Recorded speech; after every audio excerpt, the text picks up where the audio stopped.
नमस्कार, बहुत बहुत स्वागत। मैं हूं आपके साथ ऋतु ज्ञानवानी। आप देख रहे हैं न्यूज़ 18 का डिजिटल प्लेटफॉर्म। मुख्यमंत्री नीतीश कुमार 10वीं बार सीएम पद की शपथ लेने के बाद लगातार अपनी सरकार की कार्य योजना और प्राथमिकताओं को लेकर एक्शन मोड में नजर आ रहे हैं। नीतीश कुमार ने स्पष्ट कर दिया है कि नई सरकार का सबसे बड़ा फोकस युवाओं को नौकरी और रोजगार उपलब्ध कराना है।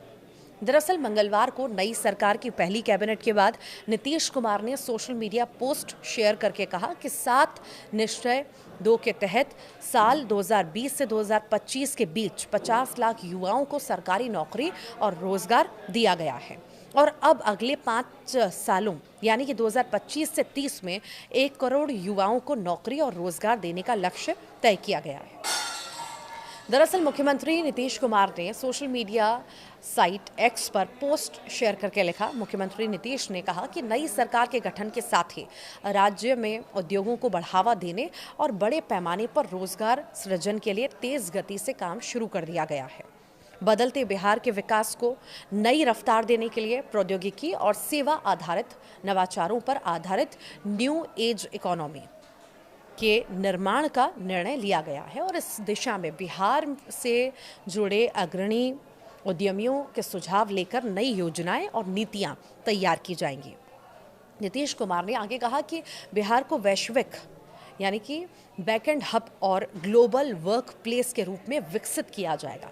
इसके लिए प्रतिष्ठित अर्थशास्त्रियों और विशेषज्ञों के सहयोग से एक विस्तृत रोड मैप तैयार किया जाएगा। उन्होंने बताया कि बिहार की आबादी में युवाओं की संख्या बहुत ज़्यादा है और यदि इस मानव संसाधन को सही दिशा मिले तो बिहार देश का सबसे तेज़ी से विकसित होने वाला राज्य बन सकता है।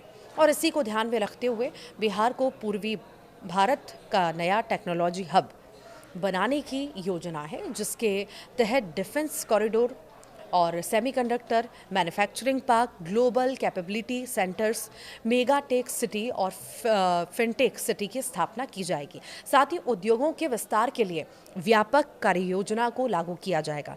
मुख्यमंत्री ने कहा है कि नई चीनी मिलों की स्थापना और बंद पड़ी पुरानी मिलों को फिर से चालू करने के लिए नीति और कार्य योजना तैयार की गई है। इसके अलावा सभी बड़े शहरों को बेहतर और सुंदर बनाने के साथ साथ नई तकनीकों के उपयोग को बढ़ावा देने के लिए बिहार आर्टिफिशियल इंटेलिजेंस मिशन की स्थापना भी की जाएगी। तो वहीं नीतीश कुमार ने बताया कि इन सभी योजनाओं के क्रियान्वयन के लिए मुख्य सचिव की अध्यक्षता में उच्च स्तरीय समिति का गठन कर दिया गया है और ये समिति राज्य में औद्योगिक विकास और युवाओं को नौकरी और रोजगार उपलब्ध कराने से संबंधित योजनाओं की निगरानी करेगी। उन्होंने कहा है कि पिछले कुछ सालों में बिहार में औद्योगिकरण ने रफ्तार पकड़ी है और अब नई सरकार और तेजी के साथ काम करेगी।